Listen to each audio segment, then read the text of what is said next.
sees the world differently. He wants to use the climate change crisis to transform the lives of inner-city youth. Born in rural Tennessee in 1968, he was at home in nature with bugs, trees, stars, and God. His companions were X-Men comics, bubblegum, and strategy games. His interests have since expanded to subjects as wide-ranged as African mythology, Socrates, physics, famous speeches, Dungeons and Dragons, and spiritual texts. He left home to get his BA at the University in Tennessee, followed by Yale Law School on scholarship. After a short stint in journalism, Van founded the Ella Baker Center for Human Rights, naming it after an unsung hero of the civil rights movement.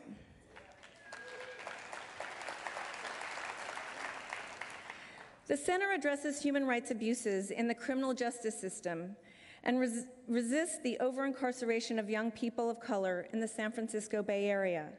It launched the successful campaign, Books Not Bars, that promotes alternatives to violence in jail. Eventually, Van saw that the politics of confrontation and outrage came with real costs. He said it was depressing to be mad all the time. But then he met Julia Butterfly Hill. He saw that she was able to be uncompromising with her beliefs, but could speak with real love and affection about those she was opposing. He realized you can't lead when you don't love or fight oppression by oppressing others. His leadership in the social justice movement brought him into the environmental community as it reached out to expand its base. But it wasn't something he could take home to his communities who were dealing with life and death issues daily, not the threats of melting ice caps. But there he saw new possibility. Unemployed inner-city youth fill our overcrowded prisons, while American jobs are being outsourced to countries where people work for slave wages. At the same time, the sky is starting to burn. Our urban areas are decaying, a formula for disaster. Van is taking those problems and transforming them into solutions. His plan is to create green, living wage jobs for inner-city youth in order to reverse urban plight, restore the environment, and our national security. The last few months have seen Van's vision spread like fall wildfires. He founded Oakland's Apollo Alliance for green-collar jobs as a template for other cities. And after raising $250,000, he heard from Nancy Pelosi, who wanted to use his vision, Green for All, in her energy bill. Then an invitation to present at Clinton's Global Initiative in New York just weeks ago, where he launched the next phase of his vision. And 2 days ago, he was featured in the New York Times in an article by Thomas Friedman.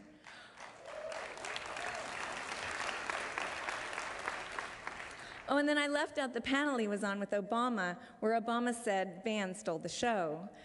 And then there's the 3 leading Democratic candidates who've borrowed ideas, slogans, and themes from Van and Ella Baker Center in their speeches recently. Van has emerged as one of the most effective leaders in the progressive world, a great organizer, a gifted communicator, and one of the savviest political thinkers on the current scene. He understands coalition building is the key to advancing a life-affirming agenda. Van embodies focused idealism, passion, and clear-eyed realism. I suggest you sit back and open your heart. Van is a transmission. Please welcome the leader we need for the world we want to leave our children, Van Jones.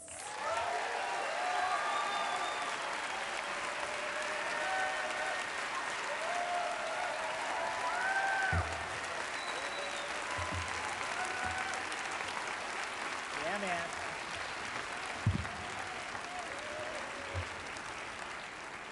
I'm back. Hello, environmentalists, spiritual warriors, social justice activists, Bioneers. I'm back, I'm so happy. Well, first of all, I just want to say that Y'all been busy. What y'all been doing? Last time I was on this stage was 4 years ago, and everything environmental was considered eco-freak, and now it's all eco-chic. Y'all just took over the country. What you do? Congratulations. Y'all give yourselves a round of applause. It's unbelievable. Really unbelievable.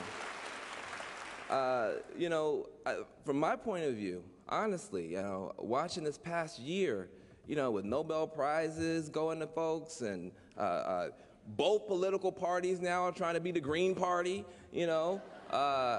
calling our office, something has happened, and I realize what it is. You people here have decided to annoy your parents to death, and now it's working. Honestly, I had this experience. I'm going to tell you guys what I'm here for, but honestly, I want to thank you for what you're doing, because it's really made it possible for somebody like myself. I've spent the past 20 years trying desperately to get people to pay attention to what's going on in urban America. I mean, we would call newspapers, we would call television stations, and we would say, kids are dying. We're going to funerals every other weekend, not interested. No. We got kids going to school in Oakland, 30 kids in the classroom, 6 books, no chalk, not interested. Police brutality, not interested. The United States is now the #1 incarcerator in the world. The United States now, 5% of the world's population, 25% of the world's prisoners, mostly black, brown, and poor folks. 1 out of every 4 people in the world locked up in the United States. Not interested. And then we said, well, we want green jobs and not jails for our youth. And they said, green? Green? Green? Give that man a microphone, Oh. And I don't understand it, but there it is. And but it's because of you. I figured this out. Y'all act nice. That's y'all's trick. Y'all act like nice people. I see you got your little containers with the tofu. I see you. Little yoga mat on the bar. I know you.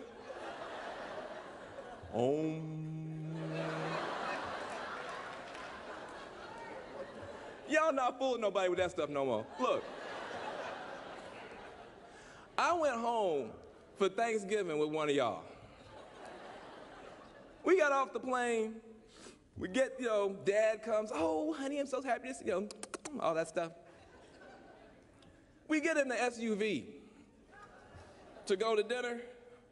My nice friend, it's like, well, Dad, very nice SUV. How many miles to the gallon does it get? No, Dad, not gas, Iraqi blood. Like, how much Iraqi blood has gone into the car? I'm just curious. I'm like, ooh. They go bickering and stuff, and she's like, oh, Dad, we're fighting a war for oil. I said, oh, God, please don't have this man just shoot us here. My dad would stop the car and just boot me out.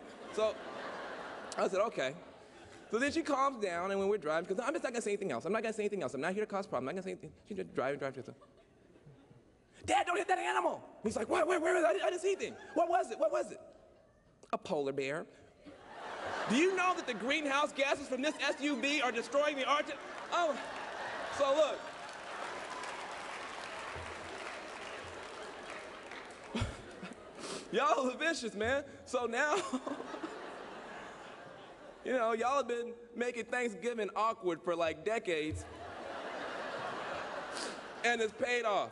So, thank you. Thank you.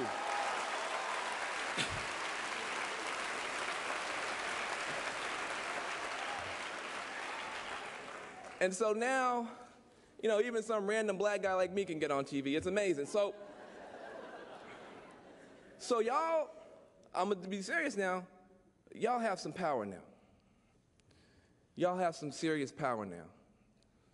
And it's easy when you're powerless to be self-righteous and to talk about what other people need to do and what other people's moral challenges are. But what I want to suggest is that you now have some moral challenges.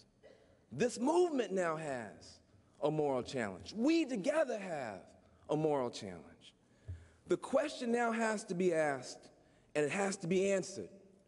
As this movement moves from the margin to the center of politics, from the margin to the center of culture, from the margin to the center of the economy, who are we going to take with us, and who are we going to leave behind? Who are we going to take with us, and who are we going to leave behind? That is the central moral challenge that we face. I want to show you a picture of somebody that I hope we will not leave behind. I want to show you a picture. These young men are growing up in West Oakland. They have asthma rates off the charts, pollution off the charts. It's right by the port where the cheap goods come in from Asia, and then the trucks sit there and idle to take stuff all to Walmarts all around the country, and they sit there and breathe that in. Children walk into school every day with setting off metal detectors when they walk in the building, not because they have a gun, because they have an inhaler, because they have an inhaler. Are these young people a part of this green revolution? Do they have a place? This is the question. I want to suggest to you that we have a problem that we can solve. And in solving it, we will not only rescue and redeem the project of this green revolution, but we can rescue and redeem the country as a whole and help to save the whole earth. And that project is this. We have now not just ecological problems, but we have new solutions. We have new products, new services, new technologies. We have solar power now, wind energy, hybrid this, high-performing buildings, organic agriculture. We have the solutions. We have a green wave that's rising. Can we make sure that green wave lifts all boats? Can we make sure the green wave lifts all boats? I say that we can. And I say that in making sure that the green wave lifts all boats, we will not only beat global warming, but we will slash poverty, and we will unite this country. And so this talk, brief as it is my attempt to share with you my hopes and my dreams, and the hopes and dreams of the Ella Baker Center for Human Rights, and all of our allies and friends, for the next step forward in this environmental movement that you have created. And we call this next step forward something we call social uplift environmentalism. Social uplift environmentalism. And in order to help you understand it, I want to show you this grid. Now, how many of y'all see my grid, my chart? Not that many people? Oh, my goodness. This is brilliant. I'm telling you, get ready. This is it. This is going to be, you go, woo! Now, if you want a copy of it afterwards, my friends from the Ella Baker Center are going to be outside the door slinging it at you because we want you to take it, steal it. There's no copyrights in the movement, just copy left. So leave with it. Leave with it. So here it is. We call this show my thing. Oh, yeah. Now, see. Now, look, first of all, you can tell it's brilliant. Why? Because it says the fourth quadrant, right? Now, what does that make you think? What's the first quadrant? See, I got your mind. I got your mind right here. So I've done this. I call this is the PowerPoint presentation Al Gore would do if he was black, okay? This is it. So here we go.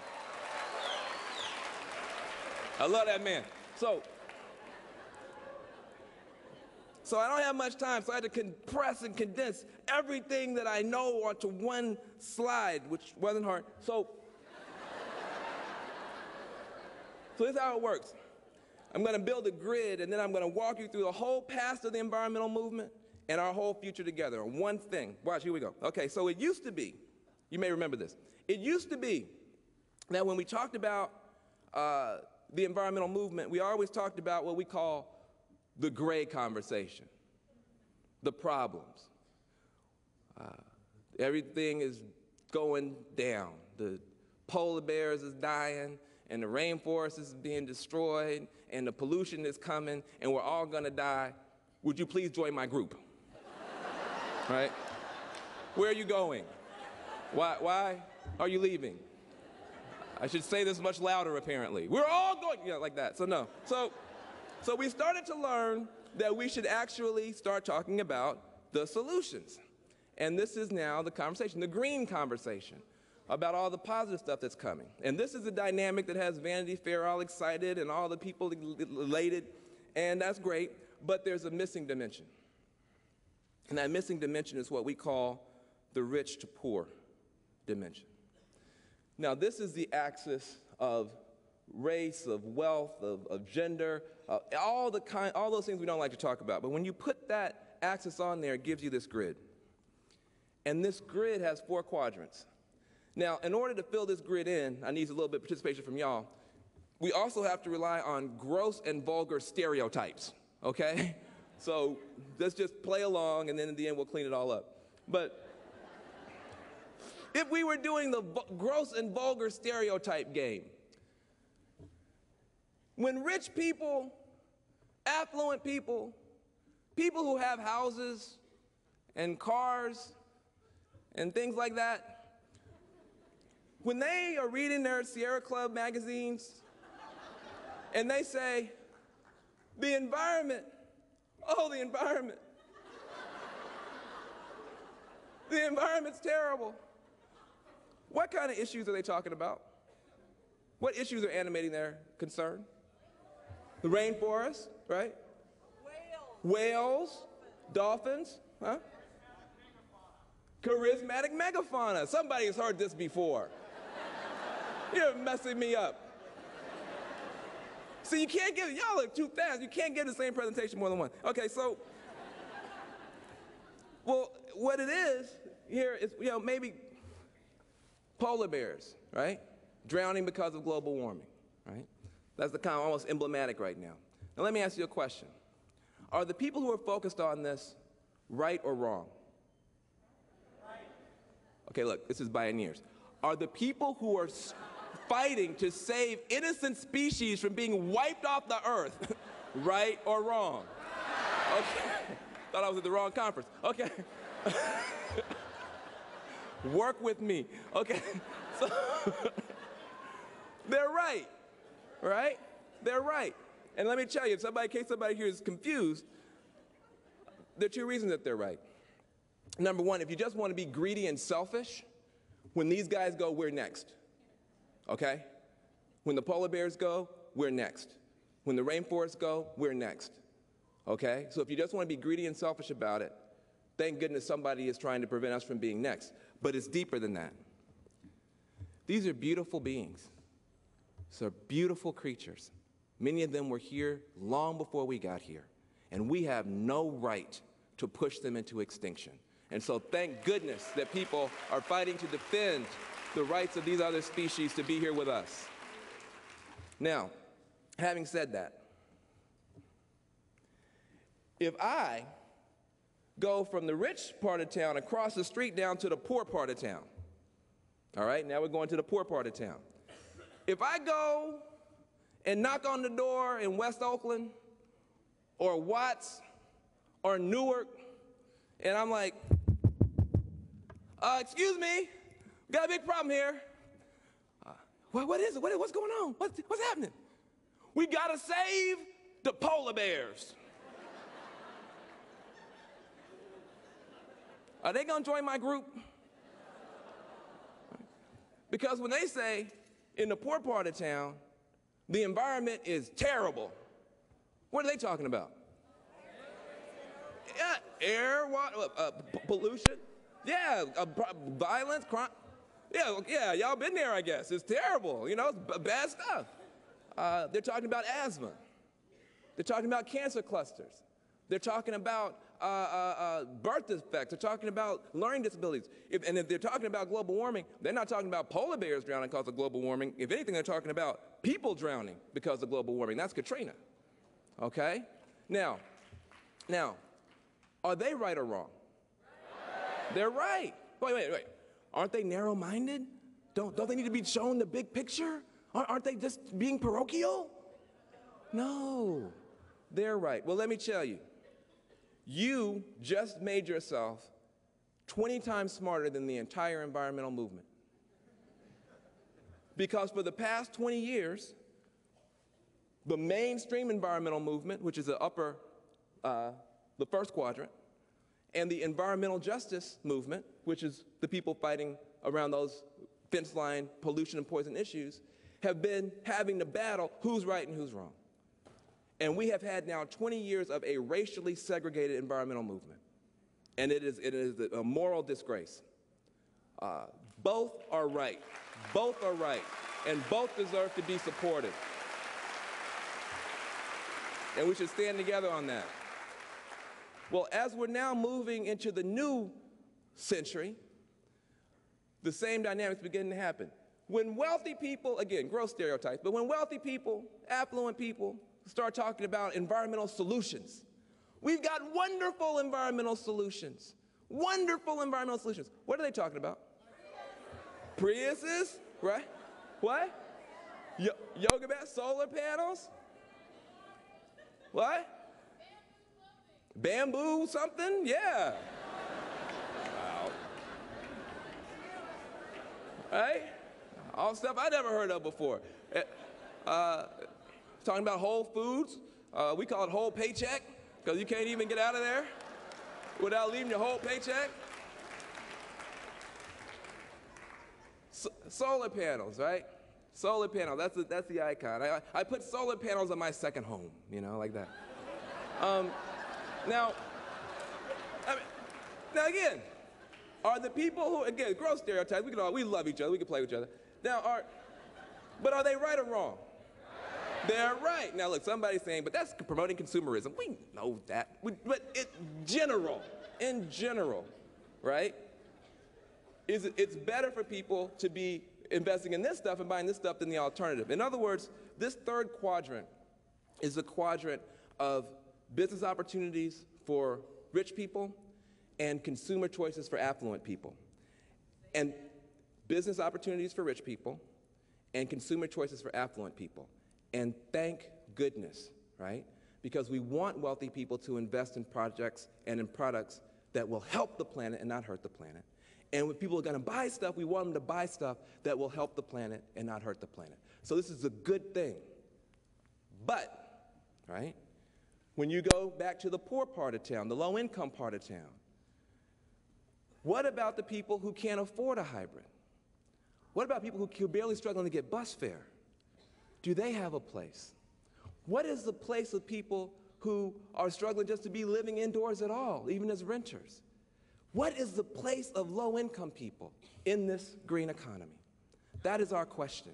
And what we say is this fourth quadrant, that is People's Grocery right there. Give a round of applause for People's Grocery, West Oakland. Doing it.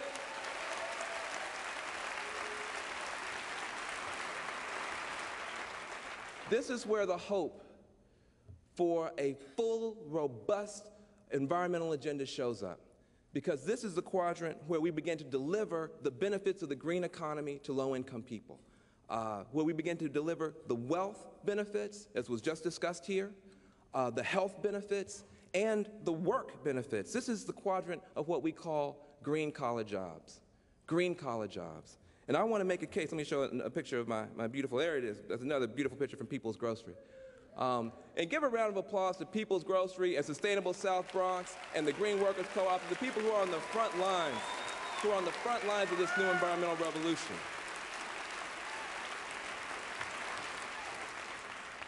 The good thing about a green-collar job, number one, you teach a young person how to put up a solar panel. That young person is on the way to becoming an electrical engineer. They can join the United Electrical Workers Union. That's a green pathway out of poverty. You teach a young person how to weatherize a building so it doesn't leak so much energy. That young person is on their way to becoming a glazer. They can join a union. That's a green pathway out of poverty. The good thing about a green-collar job is it can't be offshored or outsourced. You can't put a building like this on a boat, send it to India or China, have them weatherize it, put a solar panel on it, send it back. You can't do it. It doesn't work that way. That's not how the green economy works.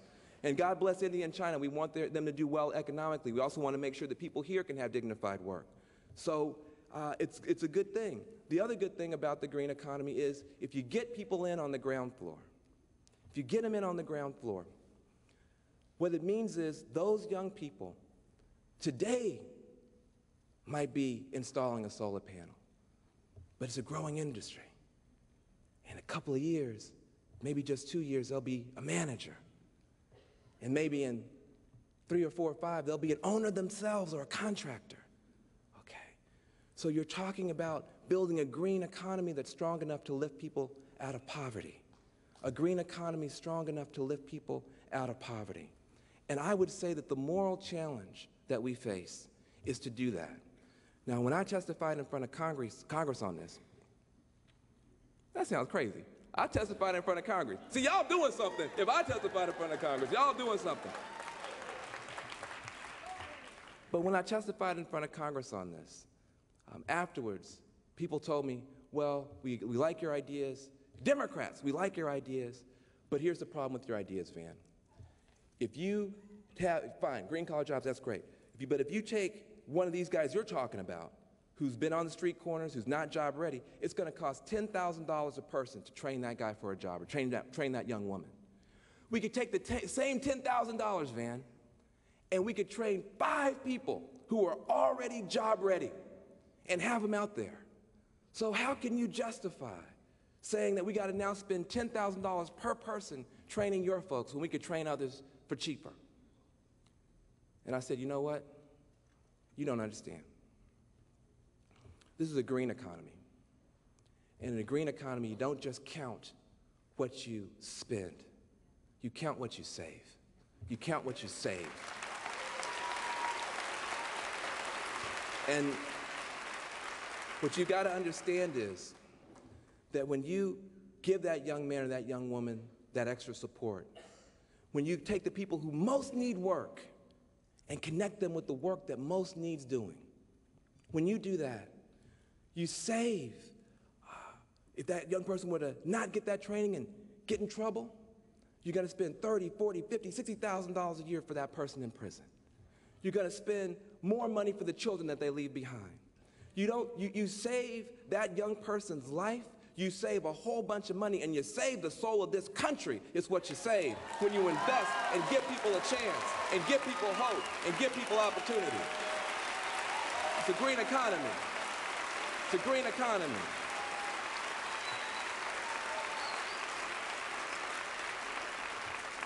I said we don't have any throwaway species. We don't have any throwaway resources. But we don't have any throwaway children, and we don't have any throwaway neighborhoods, and it can be done. And I want to show you the most beautiful picture in American politics from the Solar Richmond project. Check this out. It can be done. It can be done. It can be done. These young men now are employed. They got up every morning. They spent 9 weeks with the Solar Richmond program. They had to learn that 9 o'clock means 9 o'clock. They had to learn how to use tools, and they had to transform themselves. But it used to be, in the old gray pollution-based economy, that it didn't have jobs for people, it didn't include people. It used to be that these folks were seen as the villains. These are the villains. These are the bad guys. We got to hire a bunch of police. We got to have more prisons because these are the villains. In this green economy, you are looking into the eyes of the ecological heroes. The ecological heroes. If we give them the tools and the training and the technology, they can retrofit a nation. They can retrofit a nation. We can weatherize millions of buildings, put up millions of solar panels. They can save their own lives and their own children. And we have the obligation to do that. Now, in closing, let me say this. when you look back at the civil rights movement that we get so dewy-eyed about, I hate to tell you this, the buses that people were beaten to try to integrate were not biodiesel buses. They weren't. They weren't biodiesel buses.